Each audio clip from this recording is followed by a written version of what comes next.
As redes sociais não param de falar da visita ao Brasil de uma comitiva da Relatoria Especial para a Liberdade de Expressão da Comissão Interamericana de Direitos Humanos, que é ligada à Organização dos Estados Americanos.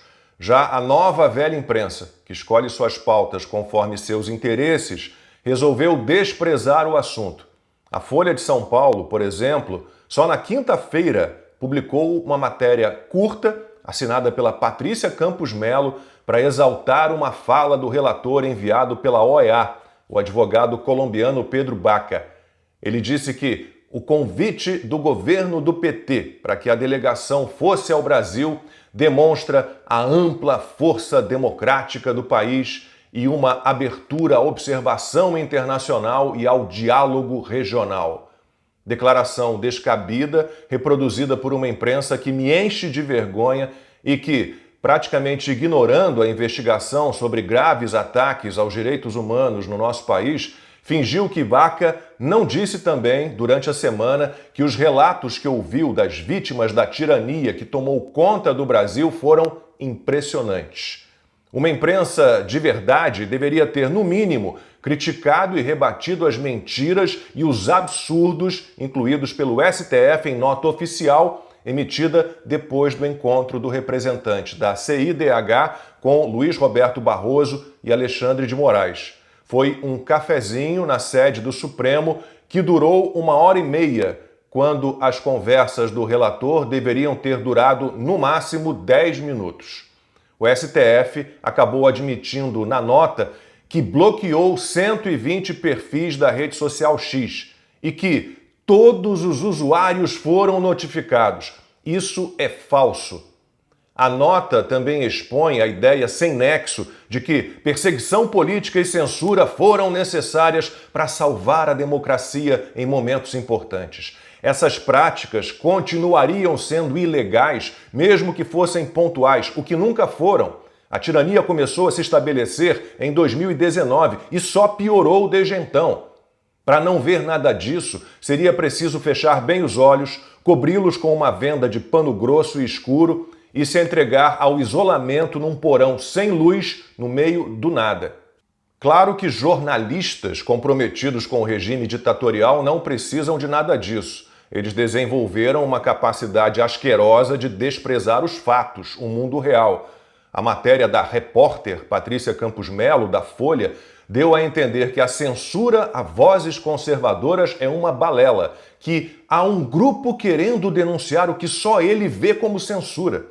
E ela partiu para a mesma historinha repetida enjoadamente e num fôlego só pela aliança STF-PT. É tudo estratégia de políticos de extrema-direita no Brasil de instrumentalização do direito à liberdade de expressão para desestabilizar as tentativas de responsabilização por atentados à democracia brasileira. É o mesmo papinho da Ana Rosa, comentarista da Globo News. A gente consegue ver que nesse mundo com redes sociais dando voz a todas as pessoas, existe uma parcela da população brasileira que acredita que está ocorrendo algum tipo de exagero mesmo, limitação na fala, inclusive de políticos, pessoas públicas.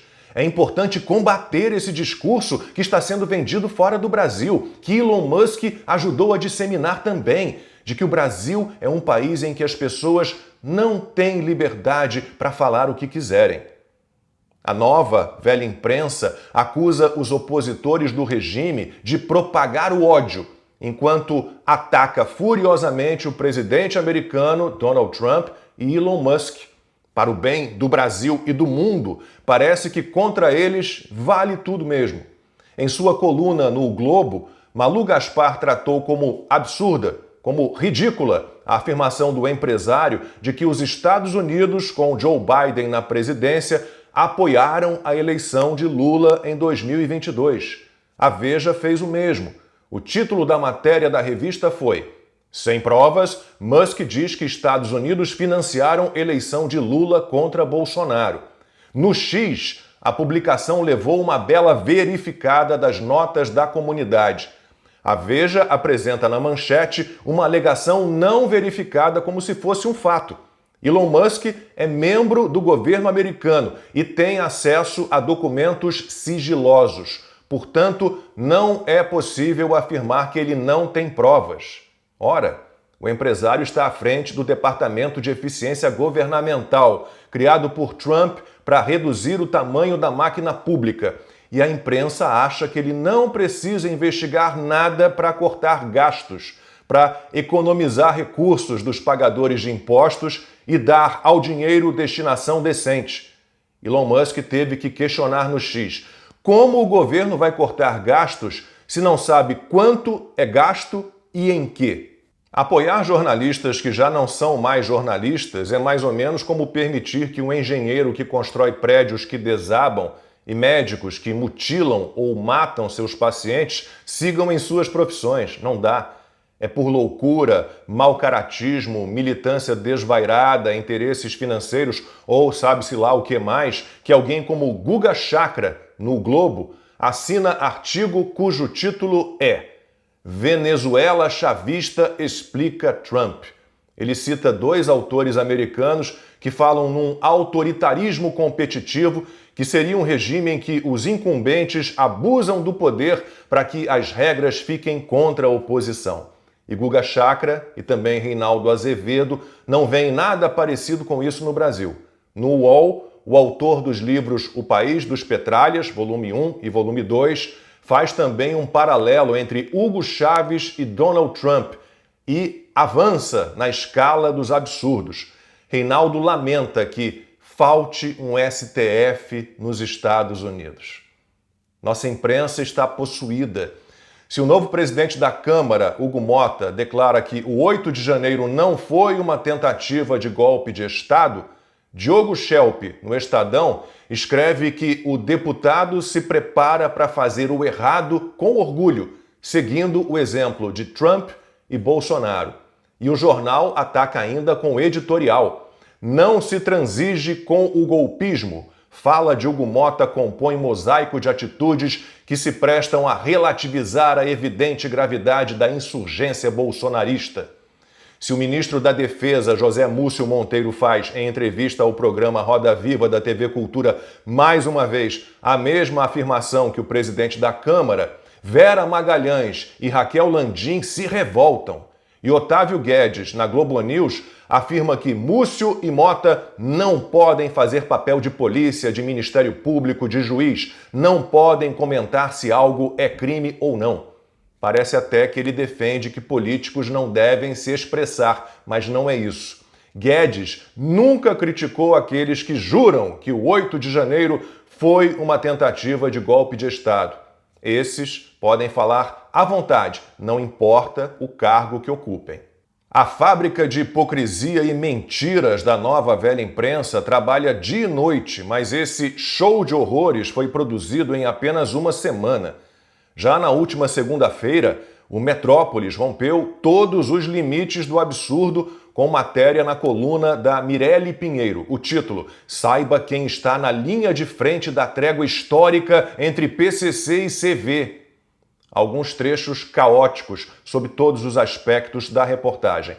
Os líderes do primeiro comando da capital e do Comando Vermelho estão unindo forças para enfrentar o sistema penitenciário federal. A linha de frente dessa guerra ao terror contra as restrições impostas aos detentos é conduzida pelo setor jurídico das facções. Os grupos estão unindo forças para pressionar o governo a flexibilizar as regras do sistema penitenciário federal, sob o qual seus principais líderes estão encarcerados com rígidas restrições. O acordo, que vem sendo costurado desde o ano passado, pode impactar não apenas o cenário dentro dos presídios, mas também as ruas, levando a uma redução dos confrontos entre os grupos rivais. Como um texto assim pode ter sido publicado por um veículo de comunicação? Não dá para tratar como normal a negociação entre duas facções criminosas para atacar e não enfrentar, como diz o texto, o sistema penitenciário. Não dá para tratar positivamente algo assim. E é essa ideia atirada criminosamente com expressões como unindo forças, usada duas vezes, linha de frente, flexibilizar as regras, acordo costurado, redução dos confrontos.